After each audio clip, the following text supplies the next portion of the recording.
My go-to after sex ritual is to suggest we take a shower together. Usually, because I have such a high sex drive, I want round 2, maybe round 3. I like to stay butt naked and lay in my bed, drink my water, put on a movie. And then I go to the bed and wash off my partner. Sometimes it's quite interesting seeing their reaction, especially if it's casual. So my partner and I started dripping hot candle wax on different parts of my skin in order to reconnect me to my physical self. I'm a poet, I'm a writer, so oftentimes I'll just get on my phone and start going off, or on my notebook.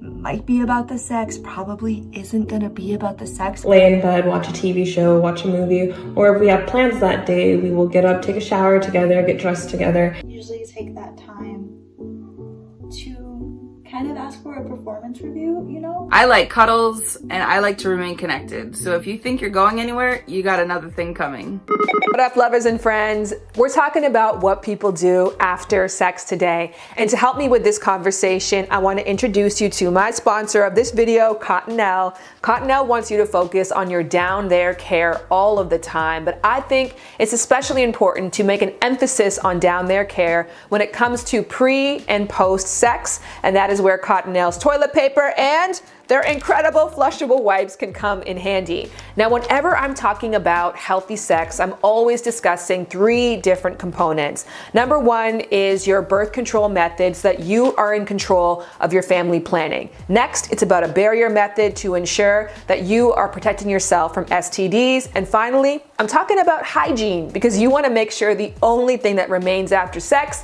is good vibes. In addition, in this video, I want to talk about some other parts of sex that rarely get highlighted. First and foremost is your hygiene routine. Next, I want to talk about your cravings and rituals after sex.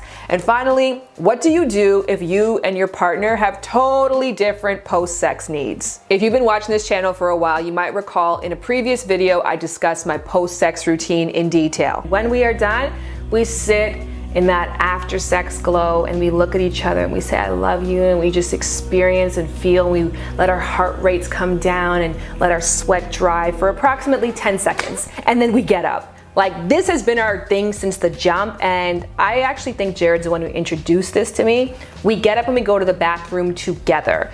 Immediately after sex, again, maybe like roughly like 30 seconds afterwards, like once all the pulsing is finished, we're like, that was great, let's go. So I go to the toilet, he goes to the sink. So to recap for me, after sex is done, I get my butt up, I go straight to the bathroom, I pee, I wipe up with toilet paper, then I move over to the sink. Now, there are some occasions that I just splash with warm water and then I pat dry with a towel, but when I really want to be thorough, I use a flushable wipe. Now, why I love Cottonelle so much is that it is made from 97% purified water. When it comes to your genitals, you don't need a lot of harsh cleaning agents or fragrances. Truly, what you need to do is ensure you are getting in between every single crease and crevice. I use one wipe for the front, one wipe for the back, and that will do the trick because your genitals are a self-cleaning system. All you're doing is removing any bacteria that might have been introduced to the area. Now, if you are not convinced and you have yet to establish for yourself a post-sex hygiene routine, I want to introduce you to somebody who will really drill the point home. Dr. Donica Moore is an OBGYN and physician. She is my go-to expert whenever I need accurate advice on sexual health, and she is going to explain how hygiene and sexual health have a very strong relationship. We talk a lot about safe sex, but not enough about clean sex. Yes, sex is messy, and it can be as dirty as you want. But how should you clean up afterwards? Here's some do's and don'ts to consider. First, do have a box of tissues or even a roll of toilet paper nearby to wipe up when you're finished, front to back, ladies, especially if there's a wet spot. Women, do get up to urinate afterwards. If you don't, this will help you flush bacteria away from your urethra, the pee hole, and enable you to wipe up any vaginal wetness more effectively, thus reducing your risk of vaginal and urinary tract infections. Of course, condoms are famous for reducing your risk of sexually transmitted infections and unintended pregnancy. But a bonus benefit is that they make it much easier to clean up afterwards. Do you need to shower afterwards? That's completely a personal preference and not necessary if you showered before. Don't douche for any reason, however, unless your doctor has instructed you to for a specific reason. In general, the vagina is a self-cleaning organ and does not like any chemicals or harsh soaps. I just want to say a massive thank you to Dr. Donica Moore for always giving such accurate and approachable advice when it comes to sexual health. One more point that I want to make on why I want you to consider using Cottonelle's toilet paper plus flushable wipes in your down there care routine. Cottonelle's toilet paper plus flushable wipes are built strong. Plus, they have cleaning ripples which remove more in just one wipe per sheet versus the leading value brand. These products paired together can be extremely helpful with post-sex cleanup to remove bacteria or hair that may have been introduced to the area.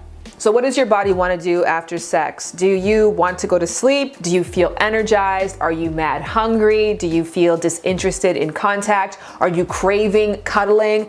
The truth of the matter is, it's different for every single person. Now, Masters and Johnson has a sexual response model, and the sexual response model has a 4-pronged system that begins with arousal and it ends with resolution. And resolution is what your body is doing as it returns to normal function. So while you are having sex, your adrenaline is pumping, your heart is racing, you've got blood flowing to your genital area, you've got oxytocin in the mix, you've got dopamine in the mix, and then all of a sudden, everything starts to come down. Now, during that come down phase, some people experience a wave of euphoria, other people experience a wave of sadness. There really is no right or wrong way for your body to respond to this massive physiological adjustment. Now, what the right way is, though, is listening to what works for you, and in addition, being curious about what works best for your partner and not judging them if it doesn't align with your own. Now, a lot of people have very different needs. Sometimes I cry after sex. It has nothing to do with feeling sad, nothing to do with anything. It's just an emotional response that happens that's kind of inexplicable, and I've stopped putting so much judgment on it for myself. I am also one of the people who do not feel tired after sex. I know a lot of people use self-pleasure or use sex as a way to get them to bed quicker. For me, it'll actually keep me up for about an hour to an hour and a half longer. That is why it's important to really assess what does your body do during the resolution phase and figuring out a way to care for yourself afterwards. All right, so what do you do if you and your partner have totally different after sex needs? You would be surprised how often I get this question in my DMs from people who are heartbroken or confused by the fact that their partner responds after sex in a very different way than they do. I think a really, really big cure for this confusion is self-understanding. When you know what works for you and you can identify how good it feels when others respect and prioritize your resolution needs, that's when you can give others the exact same courtesy. It's kind of the same thing as love languages. You begin to really respect other people's when you know how good it feels when people respect yours. A lot of people's resolution phase or after sex rituals have nothing to do with their feelings towards you. It truly is a personal thing, and it accommodates for their personal needs. For example, in my relationship, after sex, like I said, I can tend to get very emotional and I definitely crave intimacy. My partner, on the other hand, runs hot. They are hot, they don't want to be touched in that moment. And so the way that we manage this gap is we prioritize hygiene right after. So no matter what, as soon as we have established the play is done, we both get up and go to the bathroom and we take care of ourselves as individuals. They do their own after sex hygiene routine, I do mine.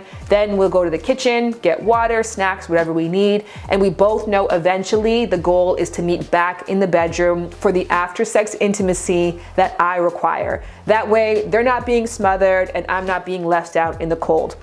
A really important thing to note as well too is that your after sex rituals really should be mindful of the style of relationship that you're in. For example, if you are in a friends with benefits or a no strings attached sexual relationship, after sex cuddling, although it might be part of your normal resolution, may not be the best idea because that is the time where a lot of oxytocin, the bonding hormone, is still circulating in the body. So after sex cuddling can actually make you feel more attached to someone that you well know you don't want to be attached with. Now, when it comes to negotiating with your partner, this is where having a conversation can come in handy. Having a conversation that is led by curiosity, not by expectation, can make all the difference in the world, because that way you can understand and not personalize what the other person's after sex needs are. So lead it with things like, after sex, I get really hungry. What do you feel like? Or after sex, I've noticed that you really crave intimacy and I value that, but at the same time,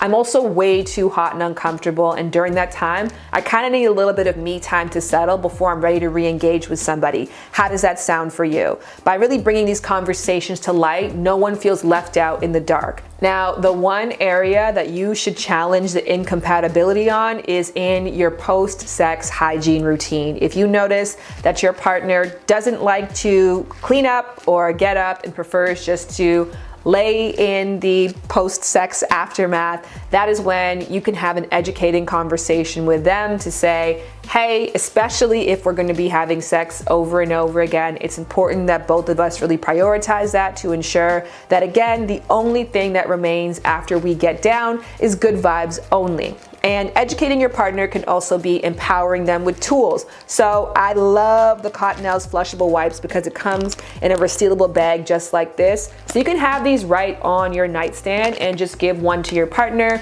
Just say, give a quick little wipe around the area. Make sure you get all in between the folds. Maybe you can even clean them up. That could be a sexy part of your thing. I'm not really quite sure what you're into, but nonetheless, empowering them to prioritize down there care so that your down there care is also prioritized.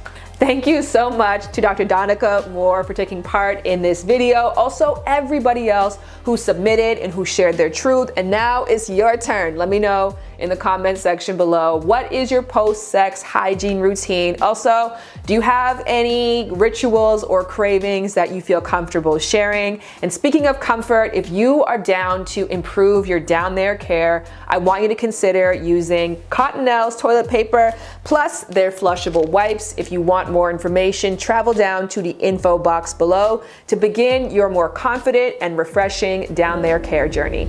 Thank you, Cottonelle, for sponsoring this video.